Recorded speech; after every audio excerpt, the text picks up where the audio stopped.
University, yeah. Then one of the Santa Cruz courses describes itself this way. The goal of this seminar is to learn how to organize a revolution, and then it goes on to explain that that revolution is anti-capitalist, anti-global capitalism. What's happened to our universities, Jacob Laxton and I wrote this book. We have 150 courses from 10. There are 4,000 universities. So I estimate there are somewhere between 10 and 30,000 indoctrination courses. That is, courses designed that when you come out of them, you have a radical Marxist, anti-American, anti-capitalist, anti-free market point of view.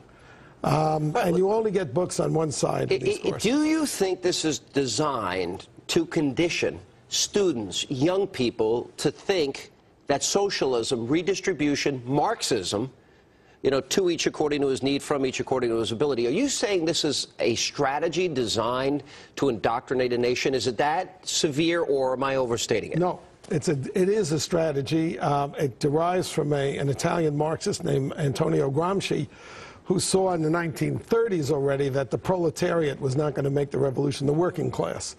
And so what he said was, you have to change the culture, the ideas.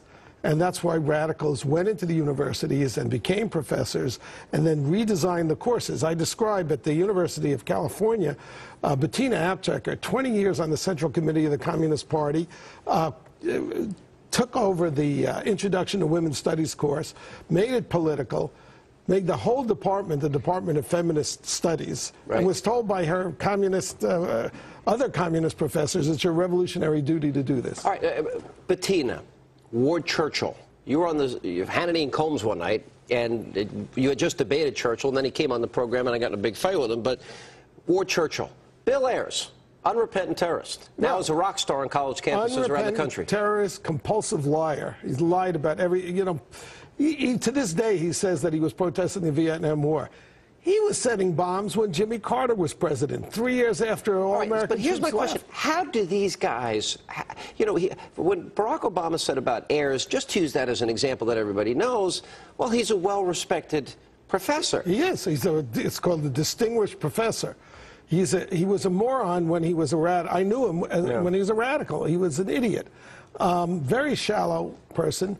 Very dedicated to the destruction of this country. How is it that there's so many of them? I mean, that's, I guess, the thing. Because they recruit each other. I mean, you want a job, you've academia. Run out the string. Yeah, there's no more demonstrations. Come into academia. You can work 6 hours a week. You can make $100,000 a year.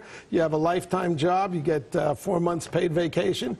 Why not? You have a trap. And then you have all these captive students that you can indoctrinate. Oh, and they've got to regurgitate. This is the position the students are in. They've got to regurgitate the lines that they feed you. Otherwise, they risk getting poor grades. They risk getting into law school, medical school. In every women's studies program in the country, you have to believe, in order to get a decent grade, that gender, that is the differences between men and women that are not anatomical, is socially constructed. That is determined by society, not by biology. If you go to the biology department or the neuroscience department, you'll find out that men and women are different.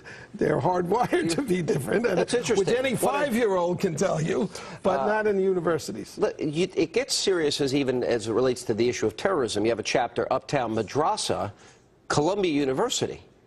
And we've gone over some of the people that have been teaching there over the years, but... Yes, the Middle Eastern Studies departments are supporters of Hamas and Hezbollah. During the Gaza war, Hamas is a genocidal, Jew-hating, America-hating terrorist organization. Professors on campuses across the country, in conjunction with the Muslim Students Association, which is part of the Muslim Brotherhood and the Jihad, organized demonstrations to attack Israel. This is almost universal in Middle Eastern Studies Department, and it's part of the political recruitment structure in the university. And the net result of this is now we've conditioned a generation of people in this country to think, to not read the Constitution, the words of our framers and founders, but to actually believe that it is the responsibility of society to provide everything for them. Sure, and if the government provides everything and it can take everything away, it's a totalitarian plan. And if you wondered where all those Obama activists, all the ACORN activists came from, they came through American universities and were trained in courses like we described. All right, it's called One Party Classroom. David, thank you for being with us. Appreciate it, as always.